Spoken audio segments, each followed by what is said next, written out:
Hey everyone, welcome back to the Convos podcast where we get down to the nitty gritty aspects of student life. We have new main episodes every other Monday and new sub-series episodes every other Wednesday in between. Make sure to follow us on Spotify, Apple Podcasts, and subscribe if you're listening on YouTube. And make sure to drop a follow on our Instagram at the Convos podcast. Enjoy.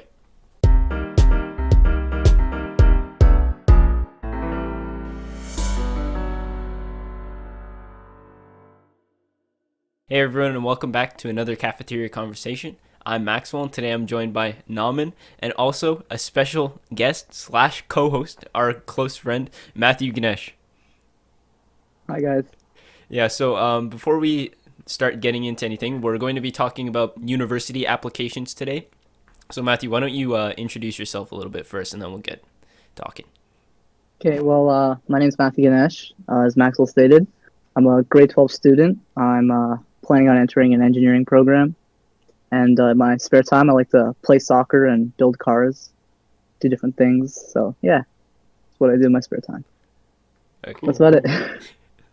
Yeah, okay, so last episode you guys heard from Matthew, Ella, and Emma, and they were talking about why they picked their programs and like the research that went into that. So I guess we'll talk about that a little bit from our side of things. So what programs and like schools did you guys apply to if you're comfortable with sharing it? Like why did you really look at those schools specifically?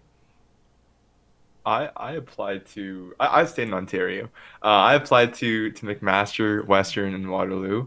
I applied for various types of medical programs or health science programs. At McMaster, I applied for integrated science and health science. Western, I applied for integrated science and med sci. At Waterloo, I applied for the co-op there for health science or health studies. Yeah, I just applied those programs. What about you, Matthew? Well, I applied to a lot of schools in Ontario as well, and also in the States, Mm-hmm. and one in the UK. A couple Ivy League schools, and also a lot of engineering-focused schools. I want to go into potentially mechanical or chemical engineering, and I also put mechatronics for some programs here in Ontario. And yeah, that's about it. Yes, I applied to a bunch of these schools because, yeah. Go ahead, sir. Yeah. Oh, I applied to a bunch of these schools because really the research opportunities there. Yeah. Maxwell? I decided to take the more simple path. You know, I like sports. I like biology. Kinesiology obviously is the best of both worlds combination.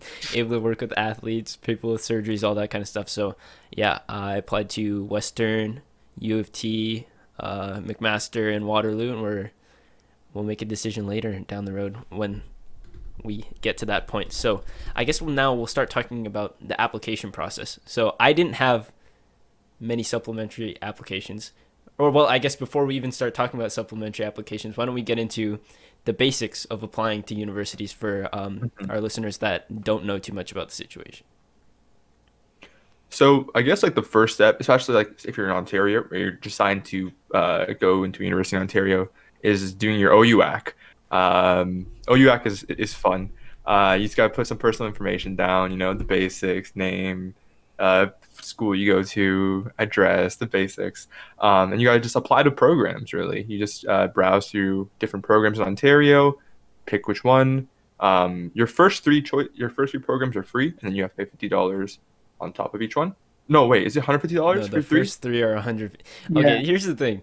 I was kind of confused about the way that they advertise this because when they're like, "Oh, your first three programs are $150," and then after that, every additional program is $50. It's $50. So I was then like, isn't just every that's program every $50? program is $50. Yeah, Okay, it's cool.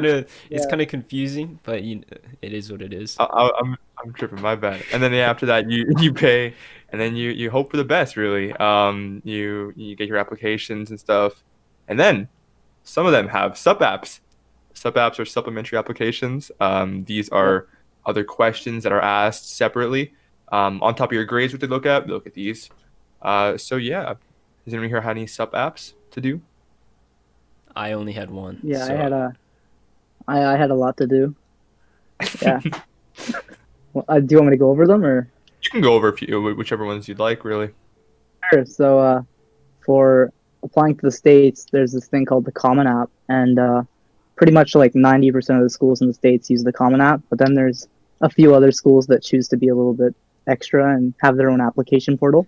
So you got to go into there and apply on those websites separately. Mm-hmm. But the Common App is pretty easy to use. So first you have your actual Common App, which is just like the general like OUX stuff that you said, where you fill in your name, your address, just like your normal information, and then like some hobbies, some extracurriculars. And then after you submit all that, then you have like every university, you can add them onto your Common App. And so each university, depending on the program you have, will have certain questions that they ask you, and you fill in those questions. And so you submit each university separately. You pay for each one separately through the Common App. And when you submit to a university, the university sees the questions you answered specifically for that university, as well as like your Common App application. So it's like a two-parter through the Common App. And then after that, like you'll eventually get an email or something for another portal to access more information, or like to submit further forms on like the university's websites and things like that. So is this Common App for like America as a whole? And Yeah, but then there's a yeah, Oh, so cool. it's for all of America. So then there's a couple schools that don't use the Common App. So for those schools, you got to go specifically on their university website and apply. Oh, that's But sick. most schools use it. Because Yeah. OUAC is only for Ontario, right? Yeah. Yeah. Yeah, OUAC is for Ontario. So that's cool that they have one just for America in general. That's sick. So So, yeah. were Yep. most of those sub apps, were they like writing questions? Oh yeah, they were all writing questions, and then after that, eventually you get contacted for interviews and things like that. Mm-hmm. Sub apps for me, yeah. I don't have any. I don't have any interviews. We can talk about interviews later, though. For now, it's the written sub app stuff. Sub apps are, I had a few. Depends on the program, really. Some programs have it, some programs don't. Some schools have them, some schools don't. Um, for example, like I know Western, I had no sub apps, which is nice. But for McMaster, I had to. I'm currently doing a sub app for health sci, and I applied with an integrated science sub app. That was fun. Sub apps are fun to write. To say the best. Um, there, yeah. It's how do you guys feel about sub apps for the ones you've written? I think I really like the process of writing the sub apps, because like it gives you a little bit more insight into like who you are as a person. Mhm. Like there's a lot of stuff that I was writing, and I would think like this happens, like I would think that it would happen so long ago, but really it was very recent for me, and I just wasn't thinking about it anymore. So when I was Mhm. writing a lot of stuff, like it really just, it's almost like a time to reflect, as well as like applying to these universities. So that's a good thing about the sub apps. It's a lot of work though. I pretty much spent my entire winter break writing applications and essays, and yeah, like Mhm. 6 hours a day, just like drafts over drafts over drafts. So it was a long process, and I started late too, because like for me, I wasn't originally going to apply to any of these schools, but then like I got the go ahead from my like doctor, because they said I wasn't supposed to apply out of Canada, but then they said I could, so I applied a little bit late. And when I started applying, like I had a little bit of a late start, but I got it going, and I finished it all right before the deadlines, so it Mhm. was good. Well, congratulations for that. That's um, yeah, no, I agree with you to an extent. For me, I enjoy like the thinking process of the sub app, because like I get to like, okay, wow, that's a good question. I get to think about what are like what group project am I proud of? For example, it's like so that's like a super basic one that wasn't asked, but like that's like wow, nice reminiscing over my past. But at the same time, like the writing part is like, because like I do not like the character limit. Of course, you have to have a character limit, but it's Yeah, like very it's annoying for me. I'm just not a big fan, because like it's a lot of the different sub apps are very very different character limits. Some have like 2,000 character limit, some have 1,200, some have 3,000. The one I'm writing now has 1,500 for each one, and it's like you want to go very into detail with a lot of things, but you have to pick and choose what you want to write, and that leads to having to like kind of like decipher um, which parts of this one moment is important enough to bring in here, and that part's a little bit annoying. Yeah, for me, like the Common App has this one essay that's specifically called your Common App essay, and you have 7 topics to choose from, and the seventh is like kind of free choice, and so it has a 650 word limit. And the first time like I read all the topics and I knew which one I wanted to write, I started writing it on my phone, like on the bus ride home, and I like had my first draft was like 1,700 words, and then I had to refine that down to 650 words. So that took like 14 drafts. Yeah, 14 drafts of just cutting and like rewording things, changing sentences.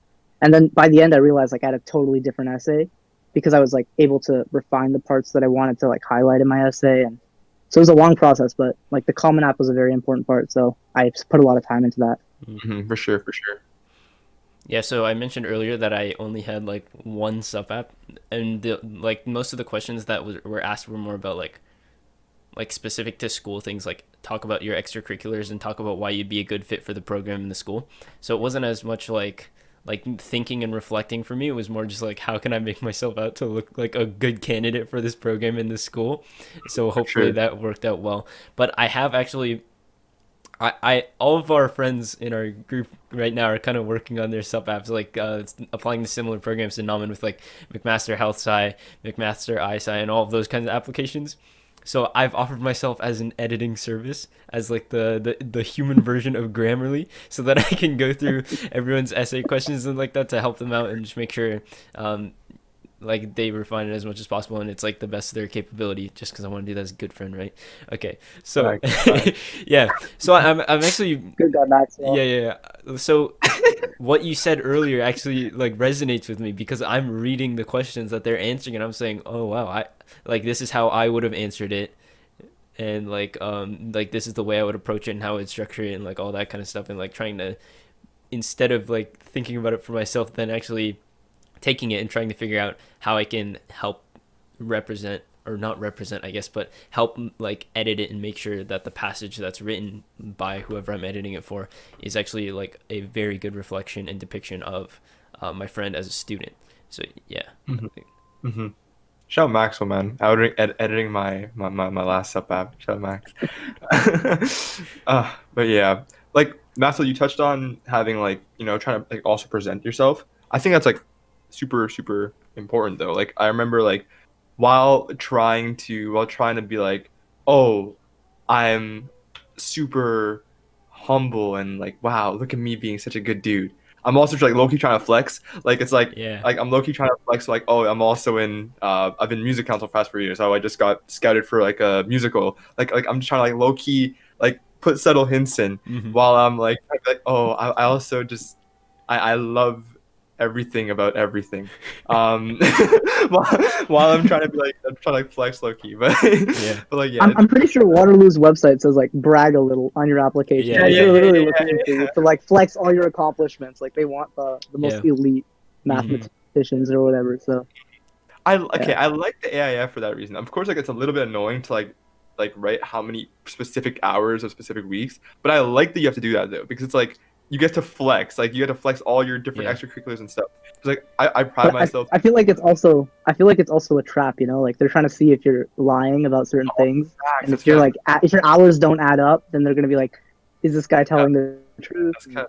So you gotta really be honest there, You gotta, as much as it's about flexing, they want to see like who's really flexing and who's sort of capping, Yeah. I pride myself. I've like tried my best to join as many extracurriculars as possible, and like I think I've joined a good amount.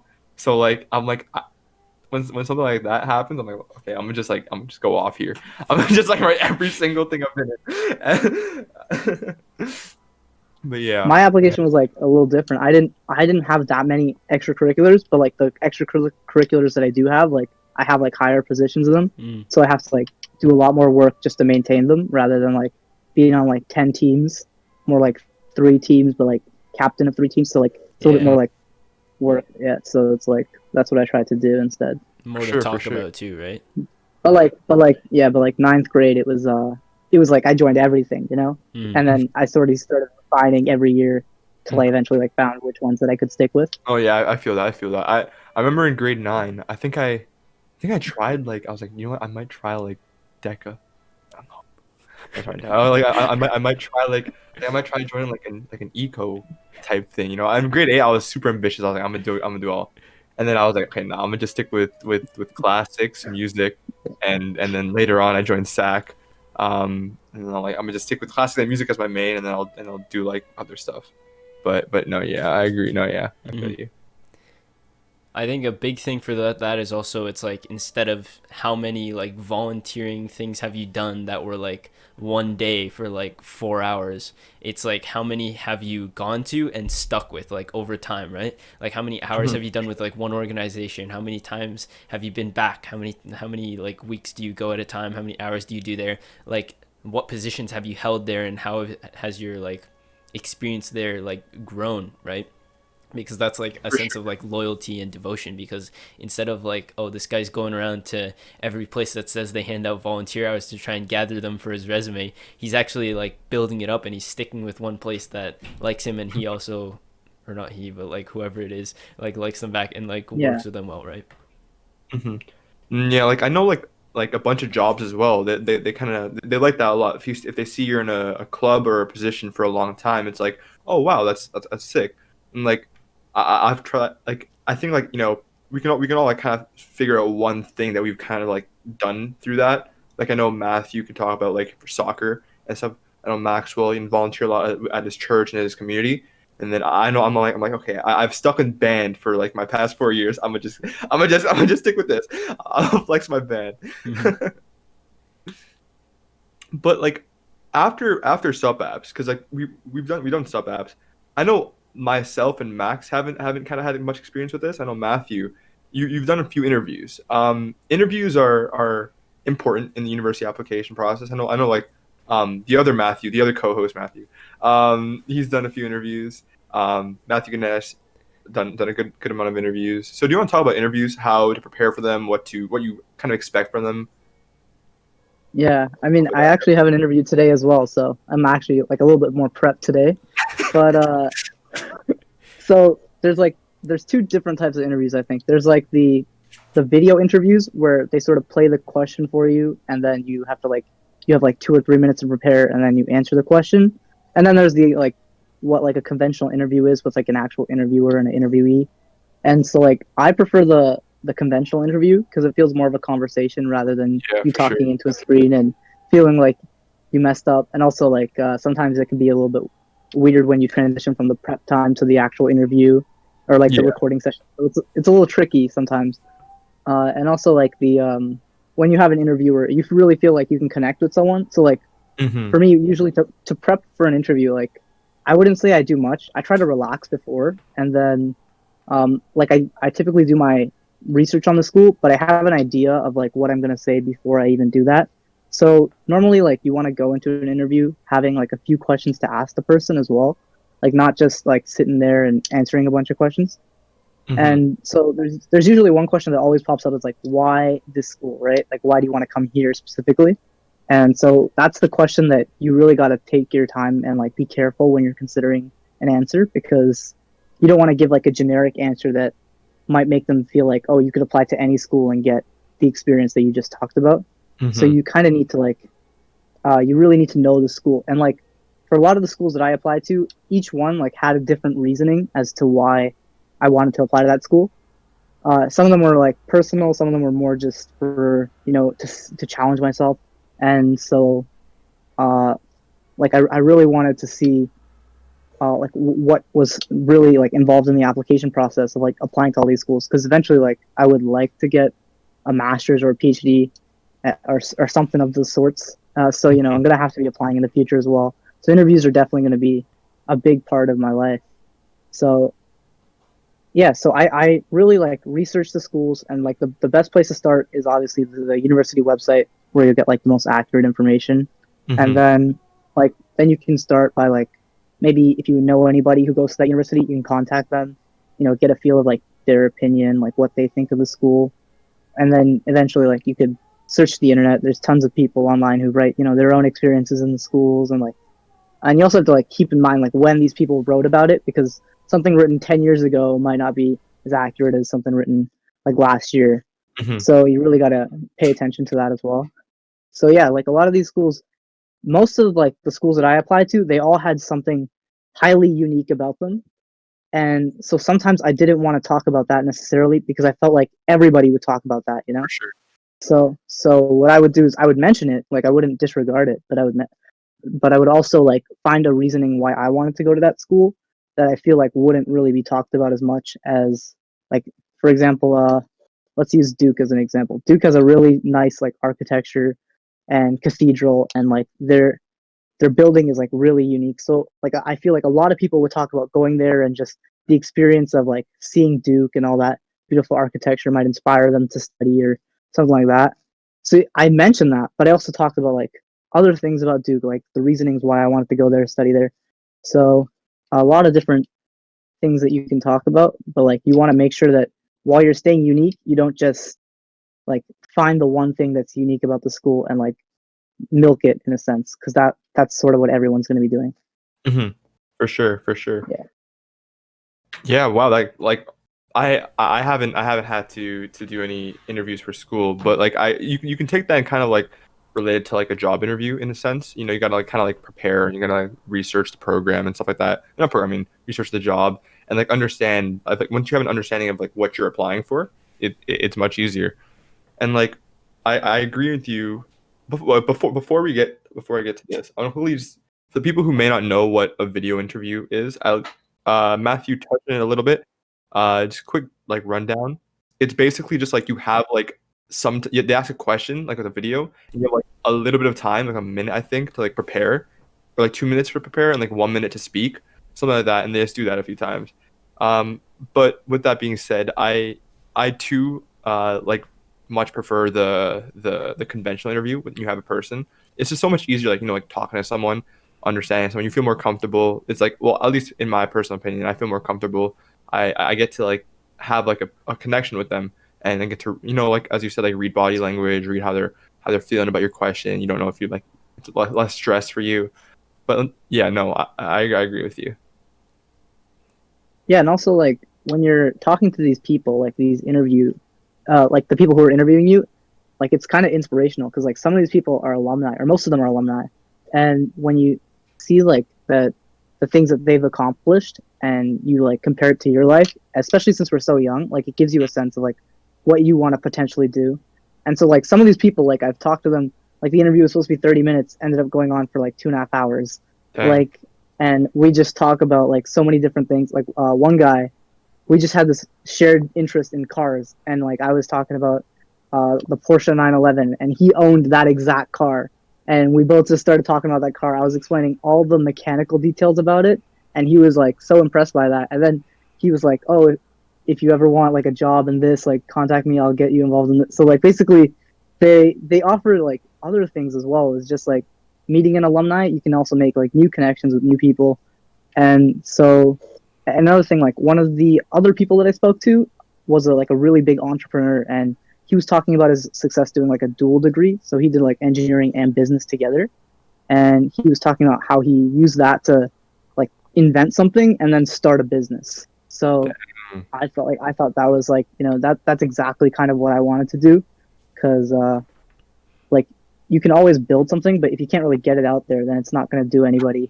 any good. So having that business degree definitely helps with that knowledge. So yeah, like you can always, and also just like having these conversations with people, like you said, Naman, like reading the body language and stuff, you can really tell like where you want to lean the conversation towards. Like you can see how they react about certain things. And also like another thing that I would say to do is like be sort of preemptive with your responses. So like they're going to ask you a lot of questions, and if you can answer some of these questions in advance to them, like asking them, then you'll pretty much already like cover a lot of the bases and give them like background information.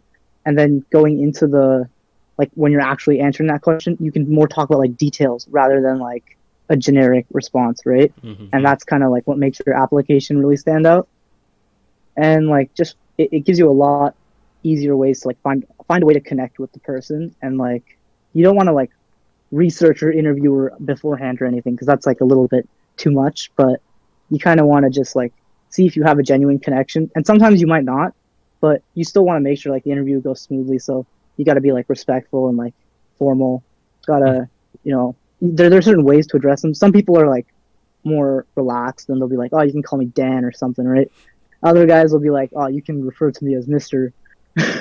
But it's really, you gotta sort of read the person's body language and see how you're gonna carry the conversation. For sure.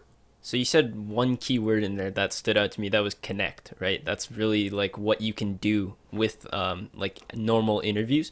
So it's kind of like there's like three tiers. There's like you got your written sub apps where you got like you're just answering questions straight up, and it's hard to tell like personality almost for them writing. And then you got like your video ones, which is like there's a little more because it's you actually speaking, but then again it's like you're pretty much just answering a question that you could have answered on a written sub app. And then you got your normal interviews, which you did a lot of. Matthew, our other host, did a lot of. So yeah, I think that's just the three tiers. So I wanted to ask you, do you have like a preference for which one you would like if you had to choose like one that you would do all of your supplementary applications for, which one would it be? I like the actual interviews, like the physical, like talking to somebody, because like you said, it's about connecting with somebody, and also like when you're doing the like supplementary app, like the AIF, right? It's a lot of just like listing your accomplishments, and so a lot of those things, like as much as you might be able to accomplish them, that might sort of just make you good at one thing, or maybe not so like socially aware, all right? So For sure. if that's the situation, then you've got someone who's like really smart but not able to like put out their ideas, so like that's not really benefiting anybody. It doesn't really show like an ideal candidate. Like they might be like the next Elon Musk, but they can't really like talk about it, so it's just like all suppressed inside them, right? Yeah. Whereas like when you have a conversation with someone, even if like you're not the smartest in something, if you can like show that you have like intellectual curiosity and like your willingness to learn, like I feel like a lot of universities would be more willing to take someone like that rather than somebody who knows everything, and they have like a little bit of an ego complex or something, and they don't want to, like, they think that they don't have much to learn, or that because of their accomplishments they're so much higher than other people. Sure. Like those things, people like universities definitely want to stay away from that, and also like you don't want to be that type of person, right? So it's more just like finding the type of connection with the person or like the interviewer, and just like carrying that through. And also like shifting the conversation. Like you want to sort of move out of things you're comfortable with as well. You don't want to just stick in an area and then like, because they have to write a report of you at the end, right? So if your whole conversation is just on like one thing, the report's not really going to like show like a breadth, right, of things. So kind of gotta, as much as you want to like talk about something because you're comfortable about it, you also want to like show your other interests and like show how you're unique in other ways as well. So don't try to like push yourself in a corner or like keep a conversation going in a direction just because you think like you're isolated to this. But like also don't cut it off at like the wrong time, Don't like if they're trying to ask you a question about something and there's like a reason why they're asking that question, don't try to shift the conversation then. Try to find like a proper transition point. So yeah, do that, I guess. And like on top of that, it's like you touched on this, like what if like someone's like super like good at like communication, but like their grades or their actual grades may not be as kind of like star-studded as someone else. I think that brings a good point as well. It's like what if like, cause some extracurriculars you just have like a much more like you're much more connected to, and you have like a much more like, it's just that's like a bigger focus or focal point in your life, and you can't really like judge that by just listing it out. And like you can kind of like you can talk about like how it helped your character and a bunch of stuff in an actual interview, rather than just writing out I was in my tennis team for 3 years. Like it's much more personal when you're doing an actual interview. It's like an opportunity to showcase yourself almost, right? Because like what you're saying, you can have a lot of brainiac people that can't hold a conversation with someone for more than 5 minutes, right? But like having an actual interview with someone, it's kind of like what we're trying to do like with our podcast, is like sitting down, having conversations, which is able to spread information, but also it's just like a casual thing that we do. We just sit down, start recording, and we're talking about all of this stuff that we know about university, right? It's a way to show that we know how to have a conversation that's not just like stays in one lane the entire time. We cover like all these different things, right? For sure. Yeah, for sure. Yeah. And also, like, another detriment of, like, the regular supplementary application, like the AIF, is that when you write like an extracurricular and you show like that time commitment, like that extracurricular might not really be explained as thoroughly as you'd want it to be, right? Yeah. Like I'll give like I'm in like air cadets, for example, and like normally when people think of air cadets, they're like, oh, you're in the military or something, but it's actually like a way more like a unique program. There's like a lot of different opportunities. Like you can get your pilot's license, you can join a lot of like teams within air cadets. So like if I put down like 8 hours a week, it's not necessarily like I'm just doing like drill or any like military stuff. I'm like doing a bunch of stuff within cadets, right? So like, and there's like so many like like squadron competitions or like different things that are listed within that. So having one extracurricular might be like a really big umbrella for a lot of other things that you do. And like something like the AIF doesn't really give you a lot of room to showcase that. Okay. So you mentioned that you applied to one UK school. What was the application process for the UK school like? Because we talked a lot about like the US and Canada. What was the application process like for the UK? That's wild. It's it's basically it's kind of like applying to a US school, except there's no Common App. So you got to apply separately to like just directly to that school. So that's there's basically supplementary applications. You submit your transcripts. You got to list like what programs you're doing, because they look for a lot of like things like honors or IB, or like they have a bunch of like A levels and things like this, which are kind of like international standards of academics. But we in Canada, we don't really have much of that. We have the IB, certain things like that, but like I was not involved in any of those, so I just listed the AP exams that I was going to write, things like that, and just similar questions to like the Common App or other universities ask. So would you say like the probably the most prominent difference between the UK applications and the Canadian/American applications are basically just like these international levels of grading that they use? Well, see those because like they don't apply them all to you, right? It's more like depending on where you come from, they'll apply that standard to you, right? So if we don't have A levels in Canada, so they wouldn't use that to like judge me in any way. So like it's different. It's based on your like region, yeah. Like sub app wise, did you notice any differences between the questions they asked? Like, or were they kind of like a little bit more far fetched, or were they basically similar? Well, they were like so. I think it's more dependent on the school rather than like applying to the UK. Because like I know I have friends who applied to like other UK schools, and they were telling me how like the questions were totally different from what I was doing, but they were really similar to like the US school questions. So like the ones that I applied to are more like moral dilemma or like philosophical in a sense. So it was like what would you do if this friend was, doing something to this person, and like how would you tell them like not to do it or something like that, or like would you tell them not to do it? It's more like to judge your character, I guess. Like ethics stuff. And then there was of course like your typical questions like why this school, and like what do you want to study this program, Yeah. And Maxwell, he touched on a little question earlier about like what was your favorite application to do, like what was most enjoyable for you.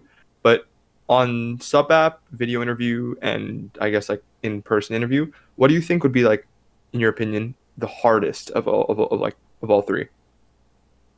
Probably like the sub app is because like when you do like in Canada OU app, like that's pretty easy. You just put down all the universities, pay the money, and it sends.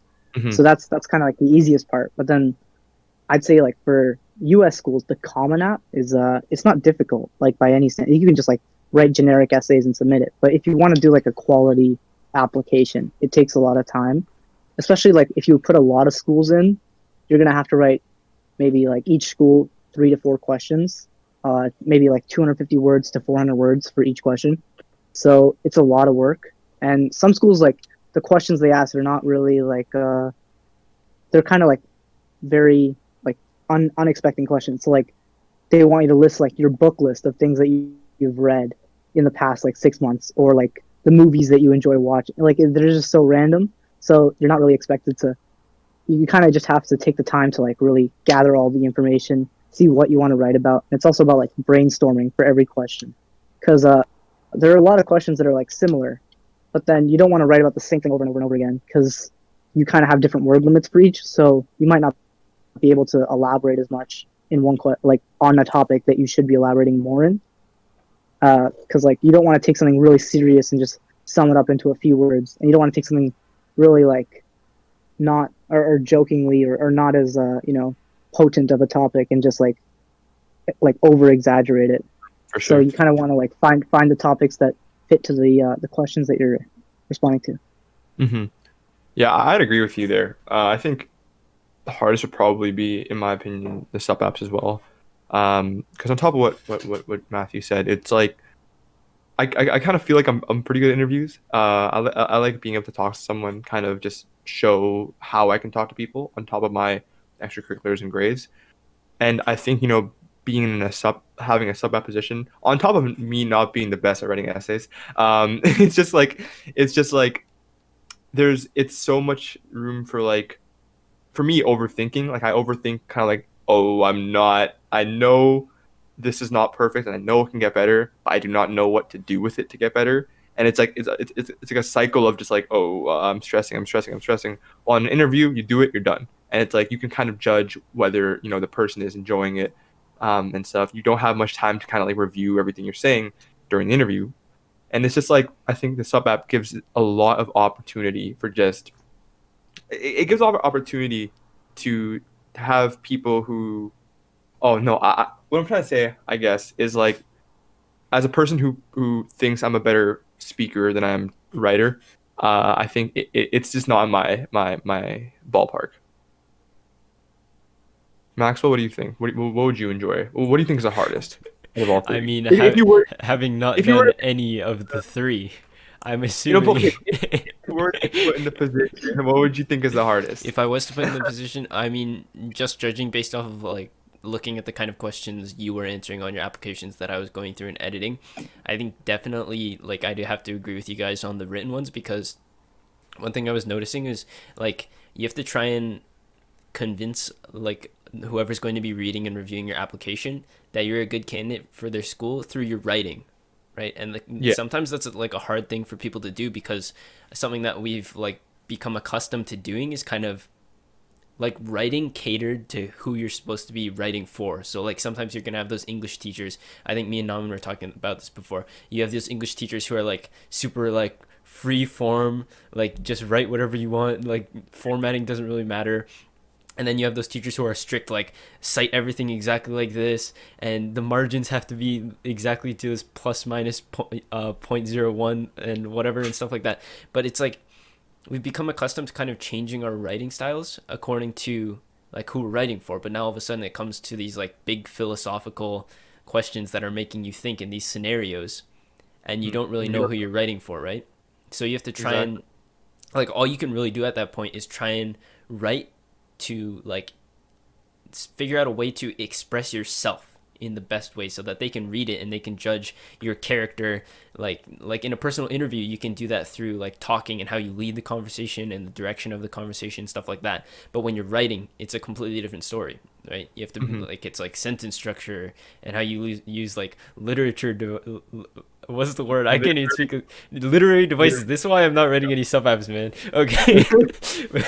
But yeah, it's stuff like that where you have to kind of try and like express yourself and get your like present yourself as a student and as a person, but also answer the question in the right way and the way that they think will be good for a student that would be accepted into their school. Yeah, so definitely the written ones. You have to express yourself, and you have to like portray yourself as like you have to portray yourself while being formal. And like it's like the formal part which kind of throws me off, because like my writing style is basically just like me talking. I write as I talk. I'm not writing scripts. I just write as I talk. Like I remember once, unrelated. I was writing a script for like a presentation I had to do, and I wrote I wrote UHH, just like added in a vocal to say because it will make it sound smoother. But yeah, I'm not. So I write as I talk, and that's kind of it's detrimental. So shout out to my friends who help edit my essays to make it more formal, because I can get the stuff down and don't know how to write it. I mean, like what you're saying about the essay being formal, like I don't think like for certain essays that's like the case, but like for the Common App essay, I think because the topics are so broad, Mm-hmm. you don't necessarily need to be like super formal. Okay, So like that's my essay started off with like a memory, and in that memory I was like a kid, so I was talking like the way I talked when I was a kid. So I like paraphrased myself in a way. And sick. then like I brought in like other languages, so like I brought in like Tamil, French, Latin, Greek, and I was just like speaking in like a bunch of languages as well throughout my essay, and it was like trying to be like really creative like that. So That's I kind of like, oh, yeah. So it's not always about like being super formal, like keeping a like dear sir or like something like that, but more just like trying to bring out your personality, but also like show your interest, like have a meaning to your story, Yeah. So like in my like Common App essay, like I'll touch on it like briefly, but like it took me a long time. So there's 7 topics. It took me like maybe a week to decide which topic I really wanted to do, and I brainstormed maybe like 15, 16 ideas, like overall for like all the topics, right? Or not like 15 for each, but like 15 for like all 7. And so like to narrow down which one I really wanted to talk about, like really came to like what the story I was trying to tell, right? And so like I started with like my like a little like throwback to like me talking with my grandfather about like watches, and then I brought in like my sickness and like me dealing with like cancer, and then I brought that in to like the intricate like movements within a watch and how time relates to all that stuff. So it was really about like symbolism, but also like the watch that I talked about was very expensive, so I didn't want it to seem superficial because I didn't buy the watch for like superficial purposes or anything. Bought it because like I enjoy like the movements within and all that. So like I was talking about like earning the money to pay for the watch, but also like having people like support me. I was talking about like so like I really went into detail in the mechanisms because like I want to go into engineering, so I want to show like my curiosity towards learning about like the way gears and pulleys and like escapements and different things like that work. So like I talked about that, but then I tied it in at the very end of like me having this symbiotic relationship with the watch, and because like the way the watch works is like if you stop wearing it, like eventually it dies because there's like a rotor in there that spins while you're walking and stuff. Yeah. So like I basically said like with my battle of like cancer, if I die, then this watch dies. So like I can't die because like I need to like have this watch survive as well. And like I talked about that being like a big inspiration, like seeing this watch, like this beautiful thing. I knew there was like more purpose to life and all that, But I also talked about like the inside components in the watch, and like I compared certain things to like a beating heart or like a brain, and I talked about like that with brain cancer. Like I tied in like so many, but it's in 650 words, so it's like so constrained as well. So That's dang, like that's everything that I'm saying, crazy. yeah, That's so like it was, like, I'm gonna be like, that's long. inspirational for real. like I was talking to my friends who are like amazing at writing essays, and like I'm like they're reading to me their essays about for example like what's like the most important thing in your life, right? And they're like I'm thinking what's the most important thing in my life? I don't know, food, water, air. Of course I'm not gonna write about that.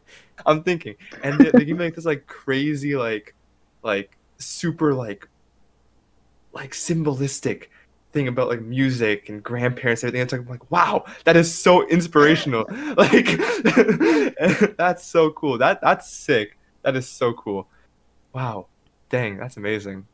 Yeah, no, for essays, I feel like I can't even talk anymore. That's like so like up here, and then I'm writing I wrote an essay about bioethics earlier, and so it's like it's that, and then there's me being like, people should donate organs. No, I'm playing. Of course it was more in depth, but still that's amazing. Wow, that's crazy. Yeah, that's just another. I mean, like yeah. It's just another thing, right? Because you can say that like the writing is challenging, and that is challenge. But when you do it well, there's so many ways that you can express yourself creatively. I'm sorry, I don't know what's going on today. Creatively, there's many ways you can express yourself.